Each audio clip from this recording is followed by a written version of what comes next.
ताकि हमारे लोग भी सुने कि कलेक्टर महोदय साहब हमारे को क्या जवाब दे रहे हैं।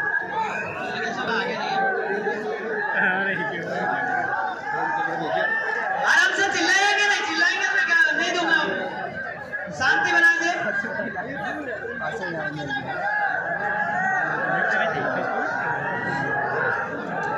सभी साथी नीचे हैं।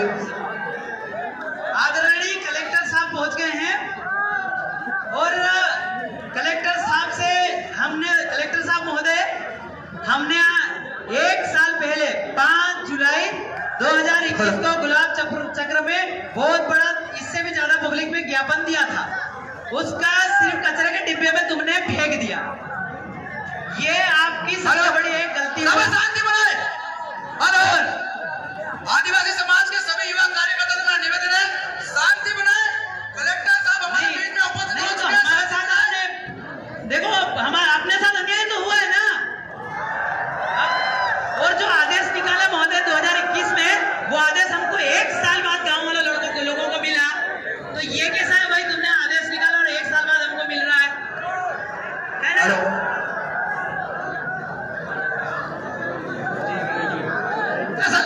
साथियों से भी मेरा निवेदन है, थोड़ा सा साइड में हो जाए। कलेक्टर साहब हमारे बीच में 1 घंटे तक रहेंगे यहाँ पर। मैं ज्ञापन आप लोग थोड़ा शासन बना रखे, शांति बना लीजिए। मैं ज्ञापन पढ़ रहा हूँ।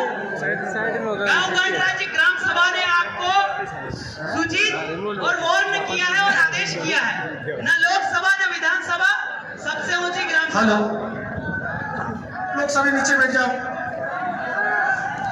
बैठो सब लोग, सब आप लोग सब आ जाओ।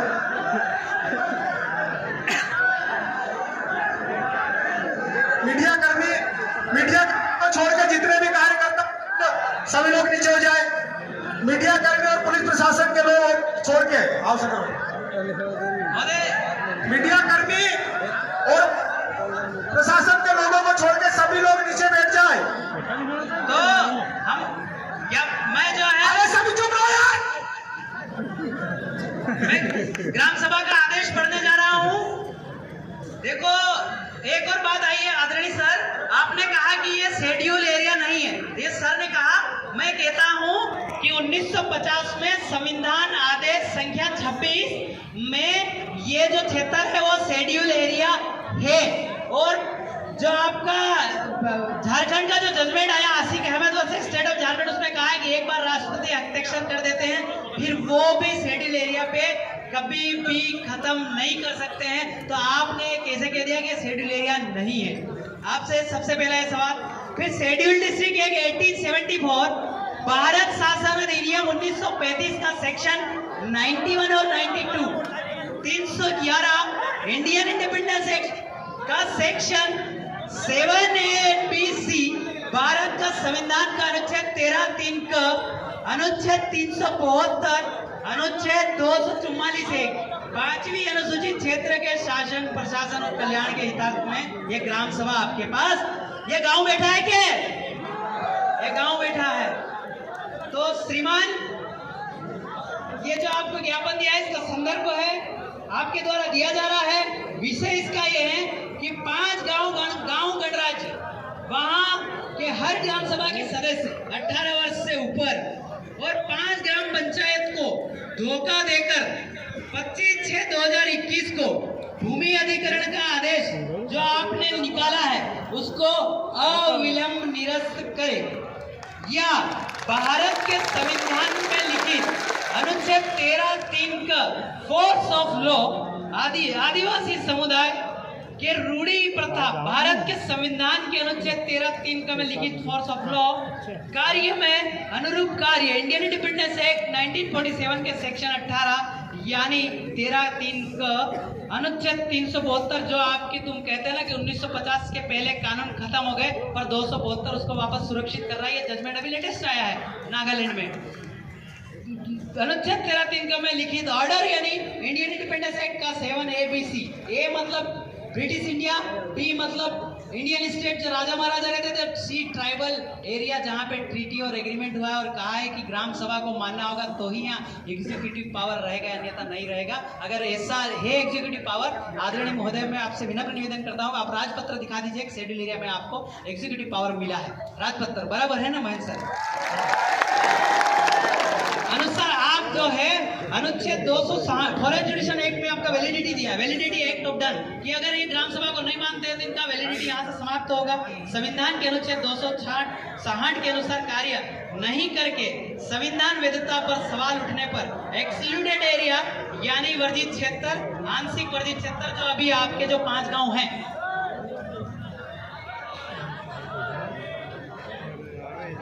पांचवी अनुसूचित क्षेत्र, संविधान एक में लिखा है कि भारत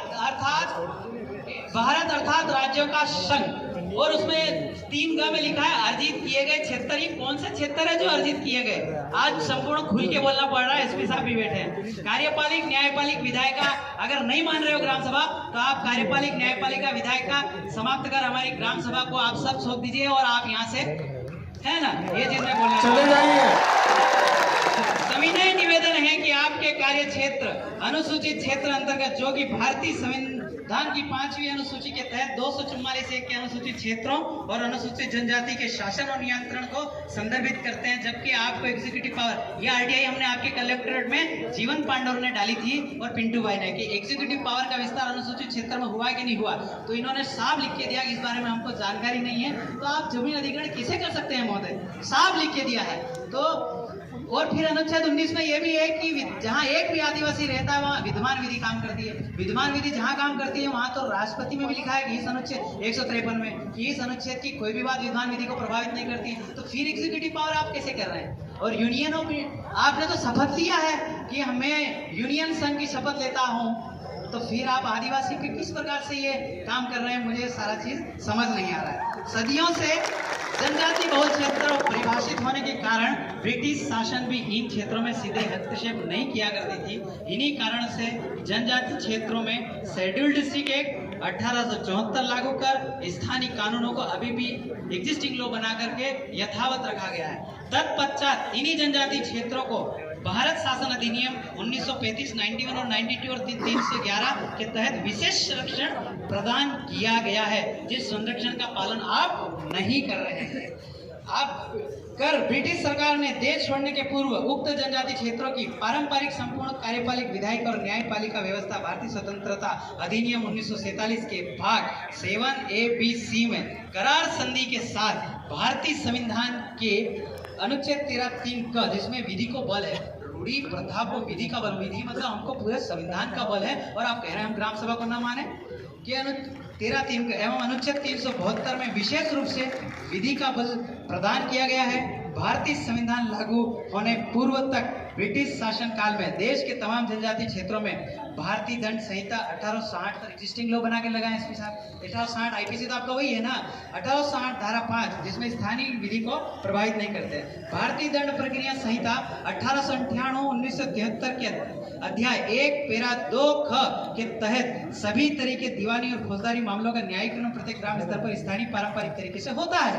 पिछले कुछ महीनों में लगातार भारत के आदिवासी समुदाय द्वारा भेजे जा रहे ज्ञापन द्वारा ये बात उठाई जा रही है कि इंडियन इंडिपेंडेंस एक्ट 1947 के सेक्शन 7ABC में फॉरेन जुडिशियल एक्ट 1947 के वैलिडिटी एक्ट ऑफ डन के अनुरूप भारत की कार्यपालिका, न्यायपालिका, विधायिका आदिवासी क्षेत्रों से क्रमशः एक्सक्लूडेड एरिया, आंशिक विधि क्षेत्रों में लगाया जाए, अन्यथा यह क्षेत्र भारत की आधिकारिकता से स्वयं अलग कर लेंगे। देखो ये राष्ट्रपति प्रतिभा पाटिल ने इसकी अवलोकन किया है, और उन्होंने 12 मई 2012 को एक रिपोर्ट आई है जनजाति की, उसमें लिखा है कि हमको भी समझ नहीं आ रहा है कि जनजाति जो समुदाय है उसके कौन सा मतलब कानून अप्लाई हो रहा है। क्यों? क्योंकि देश में 2 जनता है। आपका 5 जनवरी 2011 के जजमेंट में कहा है कि देश में 2 जनता, एक साधारण एक असाधारण है। आपका गैजेट जो निकलता है वो तो असाधारण निकलता है। और तो इस देश में देशेज हैं और एक असाधारण जनता है। उसमें कहा है कि आदिवासी स्पेशल कहा है महोदय कि आदिवासी समुदाय इस देश का जो है रियल ओनर है। और 98 उसमें स्पेशल शब्दों में आक्रमणकारी और अप्रवासी शब्द उपयोग किया है। उन्होंने मार्कंडेय काटजू ने यह भी कहा है कि इनकी इज्जत की जाए, इनकी संरक्षण किया जाए, इनकी जमीन बचाई जाए, इन्हें पेड़, इनकी बकरी, इनकी गाय भैंस को सुरक्षा दी जाए। यहाँ तो उल्टा ही हो रहा है, आप हमारी जमीन ले रहे हैं, तो ये गलत है महोदय। जैसा कि ज्ञात है 8 नवंबर 2019 को राज्यपालों के राष्ट्रीय आदिवासी अनुसूचित जनजाति हेतु एक सम्मेलन संविधान के अनुच्छेद 244 के प्रावधान 5वीं अनुसूची के पैरा 3 के अनुसार राष्ट्रपति कार्यकाल में एक बार होता है। विस्तार पूर्वक जानकारी देते हुए महोदय हम ये बताना चाहते हैं कि अंग्रेजों ने देश में 3 तरह की व्यवस्था चलाई थी, जो आपको क्या थे शायद एक जो है यूपीएससी के सिलेबस से हटा दिया गया है, और पीएससी की भी। ब्रिटिश इंडिया जहां अंग्रेजी शासन था, संविधान अनुच्छेद 1 का जो भारत है वही है।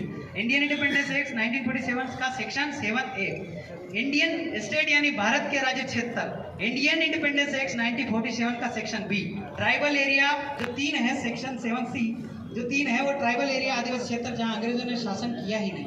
संविधान अनुच्छेद 1 और 3 में जिन्हें करार संधि, जो मैंने आपको बोला, तो करार संधि टीटी एग्रीमेंट द्वारा आयोजित किया गया, जो कि स्वतंत्र हो चुके थे।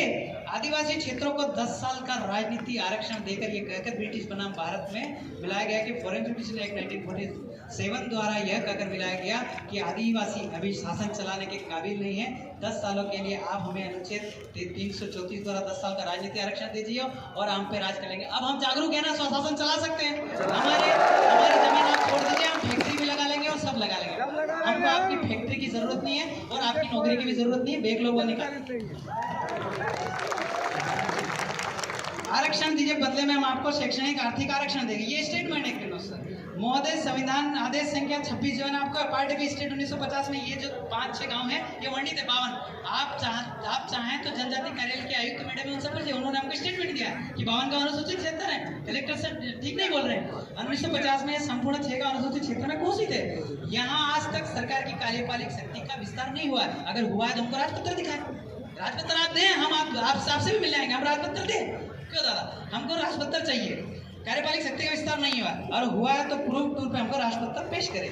यहाँ अनुसूचित क्षेत्र जनजाति कार्यपालिक शक्ति का विस्तार अनुसूचित जनजाति में निहित, इसमें पारंपरिक ग्राम सभा सर्वोपरि है और यही वेदांता जजमेंट में कहा है। इसके बाद भी ग्राम सभा का उल्लंघन पारंपरिक, और हर 18 साल का एक लड़का ग्राम सभा का सदस्य है। और जहाँ जो आप बात कर रहे हैं कि ले लिया गया वो लिया, आपके सामने गाँव वालों ने कहा कि कोई साइन किया ही नहीं तो वो फर्जी है। आप बोलिए फर्जी किया गया था, आदेश निरस्त करो।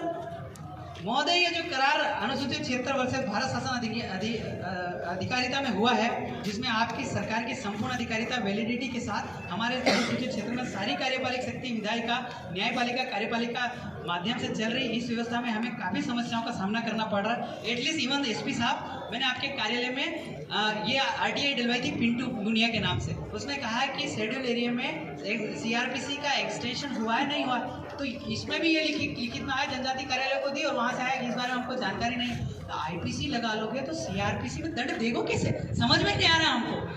आप इसका हमको सारा चीज राजपत्र के माध्यम से दिखाएं। समस्या निम्नलिखित है। रतलाम ग्रामीण के 6 गांव में औद्योगिक निवेश इंटरनेशनल कॉरिडोर आ रहा है। सबसे बड़ी गलती हमसे ये हो गई कि हमने कॉरिडोर को हमारे लोगों ने एक्सेप्ट किया, पर हम इस बार भी इस कॉरिडोर को चैलेंज करेंगे क्योंकि एक विधान सभा से इन्होंने अनुमोदन नहीं लिया है। इसीलिए हमारे साथियों को इन्होंने सेडिशन, क्या बोला, देशद्रोह बोल के अरेस्ट करवाया था। ये हमारे पास सबूत है और कोर्ट ने बोल दिया कि संविधान की बात करना देशद्रोह नहीं है। फिर आप कैसे देशद्रोह ठोक रहे हैं? तो रतलाम ग्रामीण के जो कॉरिडोर में आ रहा है, जिसमें सबसे ज्यादा आदिवासी एब्रोजिनल भू राजस्व संहिता की धारा 165(6) में स्पेशल मेंशन किया है एब्रोजिनल शब्द, मतलब मूल निवासी, मूलवासी। मतलब वो कहना क्या चाहते हैं कि इस देश में एक मालिक परिवार है, तो आपको मानना चाहिए, हम तो प्रथम नागरिक है ना इस देश के। फिर गांव में देखिए, बिबड़ोक में 724 यानी कि 724.23, सरवनी खुर्द में 28.660 हेक्टेयर, जामथोन 2.1500, सुलवानिया में आपका 87.030, रामपुरिया में 5.9, पलसोड़ी में 634.523। और दूसरा ये जमीन जा रही है, इसको अविलंब आप रोके। और इसके बाद और संवाद आ रहे हैं। आप दूसरा सर, 5000 की जनसंख्या में लड़कों ने और वहाँ के गांव वासियों ने पूरे कपड़े निकाल के आंदोलन किया। पुनियाखेड़ी डैम प्रस्तावित जिसमें 14 गांव अनुसूचित क्षेत्र, ये तो है ही, ये है। और आपने ज्ञापन दिया उसको भी फिर से उछाल रहे हैं कि हम पुनियाखेड़ी डैम बनाएंगे। वो लोग कहाँ जाएंगे? इसकी भी उसमें 14 गांव संपूर्ण आदिवासियों ने विरोध दर्ज कराया था, फिर भी नोटिफिकेशन रद्द कैसे नहीं हुआ? ये तो 13(2) में भी हुआ है कि भाई अगर कोई सा कानून भी ऐसा बनता है तो अगर ग्रामीण विरोध कर देंगे तो शून्य हो जाता है, फिर भी आप रद्द नहीं कर रहे हैं। कहीं ना कहीं पॉलिटिकल दबाव आप पे इस प्रकार के होना ठीक नहीं है, क्योंकि आप एक एग्जीक्यूटिव मजिस्ट्रेट है तो हम आप पे विश्वास करते हैं कि हमको न्याय बराबर मिले। अगर एग्जीक्यूटिव पावर का अगर विस्तार हुआ है तो इसमें किसी भी प्रकार से ग्राम सभा से कोई एनओसी नहीं ली गई। ये पुनियाखेड़ी वाले डैम में एनओसी नहीं ली गई महोदय। गाँव वालों पूछ लीजिए, सरपंच